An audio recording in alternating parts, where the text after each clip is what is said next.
Part 5, terbongkar. Agatha mengejapkan perlahan kedua matanya, menyesuaikan cahaya lampu yang begitu menyilaukan mata. Aku di mana? Gumamnya seraya berusaha bangun dari ranjang. Ah, kepalaku, kenapa sakit sekali, rintih Agatha sambil memegangi kepalanya yang dibalut oleh kain kasa. Mendengar suara rintihan Agatha, seorang pria bertubuh tinggi dan tegap itu segera memutar tubuhnya dan berjalan mendekati Agatha lalu duduk di kursi samping ranjang. "Kau sudah bangun," ujar pria itu. Seketika Agatha memundurkan tubuhnya menjauh dari pria tersebut. "Siapa kamu?" ucap Agatha was-was. Pria itu menatap Agatha sembari tersenyum miring. "Kau tak ingin mengucapkan terima kasih dahulu padaku karena telah menolongmu," sindirnya. "Siapa yang memintamu untuk menolongku?" "Aku tak butuh ditolong," ucap Agatha dengan sarkasnya. "Oh, jadi kau menceburkan dirimu ke sungai memang sengaja ingin Bun Asteris hadiri?" "Iya." "Kau tak ingat jika sedang hamil? Kau mau jadi hantu kuntilan Asteriska gentayangan?" Cerocos pria itu berbicara dengan nada manja sambil menatap. Kukunya yang panjang dan dikutek dengan warna yang begitu cantiknya. Agatha mengerutkan keningnya mendengar ucapan pria di sampingnya ini. Pria berwajah tampan tapi tingkah lakunya terlihat sangat gemulai. "Dari mana kau tahu aku sedang hamil?" desak Agatha. Pria itu menghela nafas panjang lalu mengulurkan tangannya pada Agatha. "Perkenalkan, namaku Niki, dan kenapa kau tanya bagaimana aku bisa tahu tentang kehamilanmu karena aku seorang dokter kandungan." "Kau paham sekarang," ucap Niki dengan sinis. Dokter kandungan," ujar Agatha tak percaya. "Ya, kenapa? Kau tak percaya? Lihatlah di sekeliling ruangan ini. Kau sekarang berada di klinik praktekku," sahut Niki. Seketika mata Agatha menyisir seluruh ruangan kerja milik Niki, dan benar saja di sana banyak sekali alat-alat medis dan juga jas putih kebesaran Niki tergantung di samping meja kerjanya. "Sekarang katakan siapa namamu dan kenapa kau melakukan hal bodoh seperti itu?" ujarnya. Agatha memejamkan matanya sesaat sambil menarik nafas dalam-dalam. "Namaku Agatha. Aku melakukan hal seperti itu karena ayah dari bayi yang aku kandung tak mau bertanggung jawab." "Sorry, kau seorang," tebak Niki. "Tidak, aku korban pemerkosaan. Dan pria yang menghamiliku tak ingin bertanggung jawab karena dia mengatakan jika dirinya mandul," ucap Agatha. Mendengar itu tawa Niki seketika pecah. Agatha mengernyitkan keningnya bingung. "Apa ada yang lucu?" tanya Agatha. Niki menghentikan tawanya sambil mengusap sudut matanya yang berair karena tertawa. "Ya, kau ini bodoh sekali Agatha, bagaimana bisa pria mandul bisa membuatmu hamil? Otakmu tak berpikir secara logis, kau ini terlalu berlarut-larut," ucap Niki tak habis pikir dengan jalan pikiran Agatha. "Apa maksudmu?" ujar Agatha masih belum paham dengan ucapan Niki. Niki membenarkan duduknya lalu menatap lekat-lekat paras cantik Agatha yang polos tanpa polesan make up. "Dengar, bisa jadi pria yang menghamilimu itu bukan pria mandul. Melainkan dia memiliki alasan lain agar lari dari tanggung jawabnya. Misalnya pria itu sudah menikah dan mempunyai anak dan dia tidak mau anaknya punya saudara tiri," kata Niki menjelaskan. Agatha terdiam memikirkan perkataan Niki. Ada benarnya Rainer mengaku dirinya mandul dan tak mau bertanggung jawab karena setahu Agatha jika Rainer memang sudah menikah. Agatha langsung menghela nafas kasar, dirinya merasa dibodohi oleh Rainer. Bisa-bisanya dia tidak berpikir sejauh itu, yang ada di pikirannya saat itu adalah Agatha belum siap hamil dan menjadi seorang ibu. "Niki, bisakah kau membantuku?" ucap Agatha. "Apa?" sahut Niki seraya beranjak dari duduknya dan meraih jas putihnya. "Tolong bantu aku menggugurkan bayi ini, aku gak mau hamil anak dari pria itu. Aku akan bayar berapapun asal kamu mau membantuku mengeluarkan bayi ini dari perutku," ujar Agatha memohon. Niki kembali berjalan mendekati Agatha sambil memakai jasnya, kemudian Niki menoyor kening Agatha. Kau itu sudah tak waras atau bagaimana? Bayi itu tak bersalah, masih suci bersih. Yang salah orang tuanya, kenapa mau melakukan hal zina seperti itu jika akhirnya tak mau menerima hasil dari perbuatannya? Ku berikan saran untukmu Agatha, rawat dan lahirkan bayi itu. Jika kamu tidak mau merawatnya setelah lahir, biar aku yang ambil alih. Dan tunggulah di sini sampai aku selesai praktik.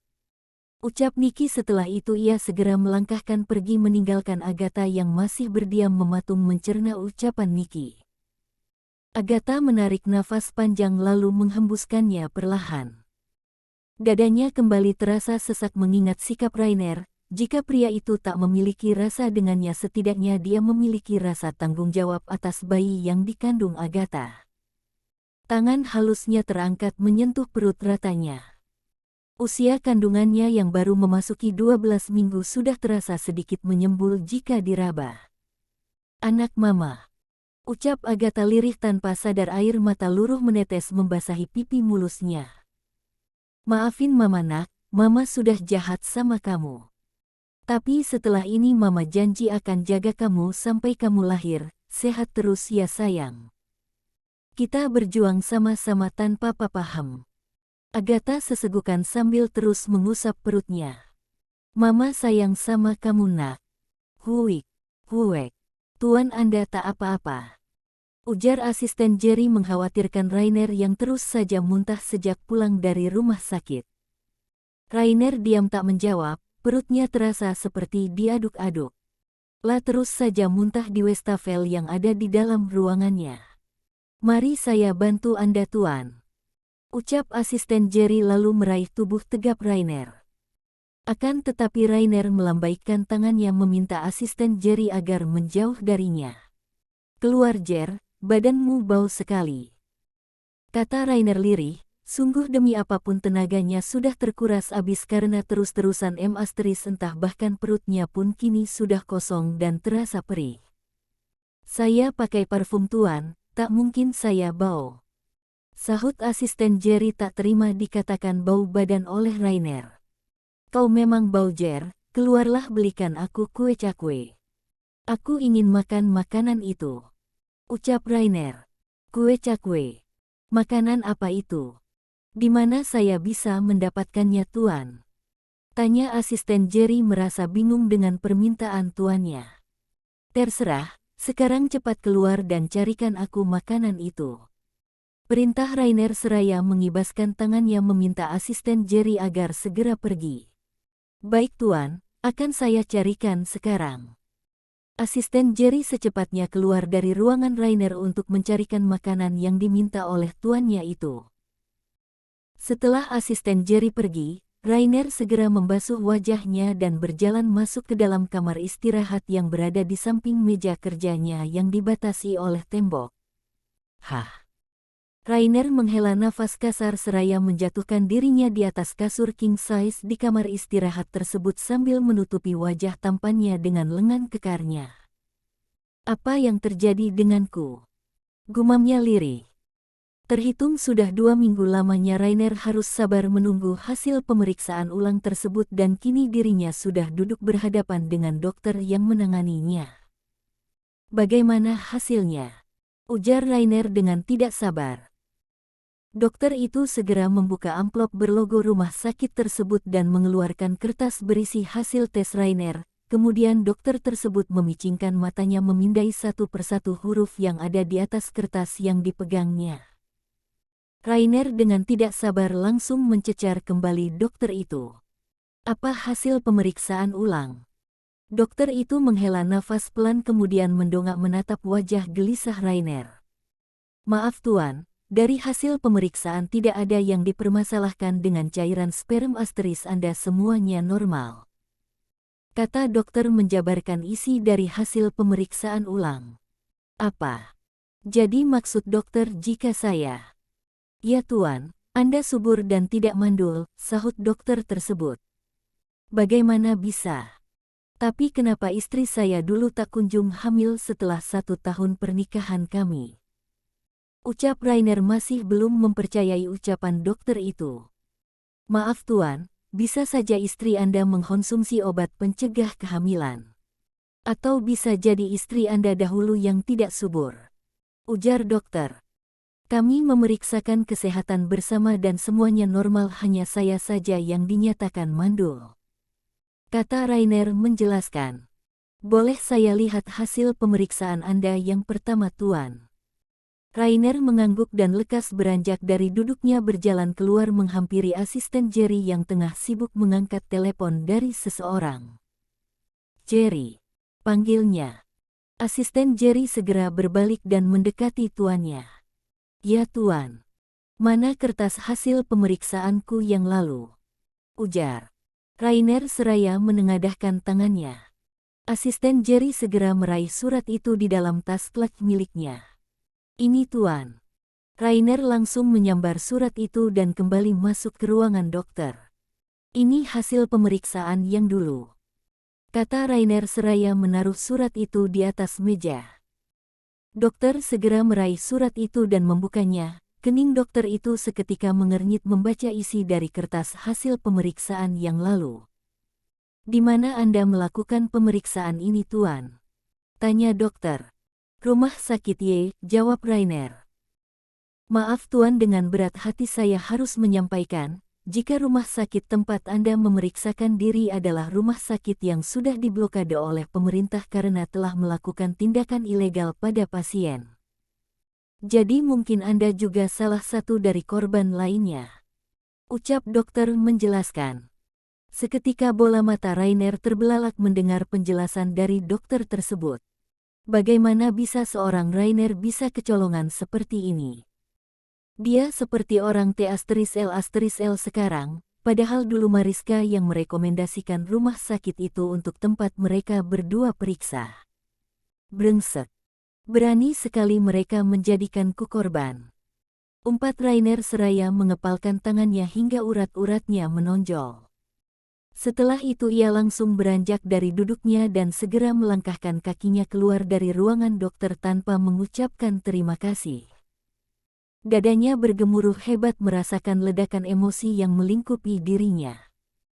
Dokter tersebut yang melihat sikap Rainer hanya bisa menggelengkan kepalanya. Beruntung asisten Jerry sudah mengurus semua pembayaran pemeriksaan itu, jadi dokter tersebut tak mempermasalahkan kepergian Rainer yang tanpa adab sopan santun. Jerry. Panggil Rainer dengan suara yang menggeram menahan amarah. Ya Tuan. Sahut asisten Jerry dan segera bangkit dari duduknya.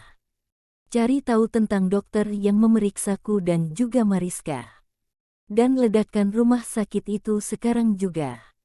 Ucap Rainer dingin, kemudian ia melangkahkan kakinya menuju mobil.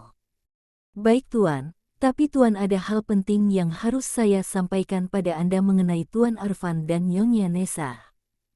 Kata asisten Jerry. Rainer menghentikan langkah kakinya dan asisten Jerry segera menyodorkan sebuah map coklat pada Rainer.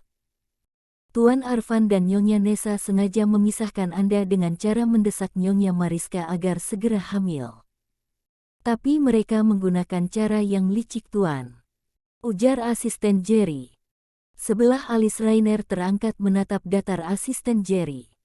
Katakan yang jelas Jer, ucapnya datar. Tuan Arfan dan Nyonya Nessa memang terpaksa memberikan restu untuk Anda menikahi putrinya, tapi cara mereka juga licik Tuan.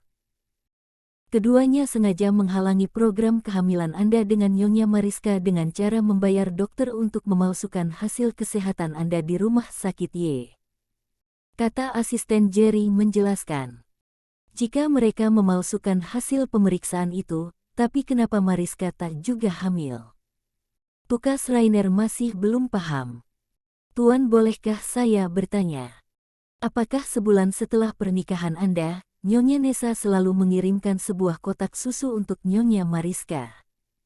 Ujar asisten Jerry. Ya, wanita itu selalu memberikan susu pada Mariska untuk Mariska minum tiap harinya. Jawab Rainer.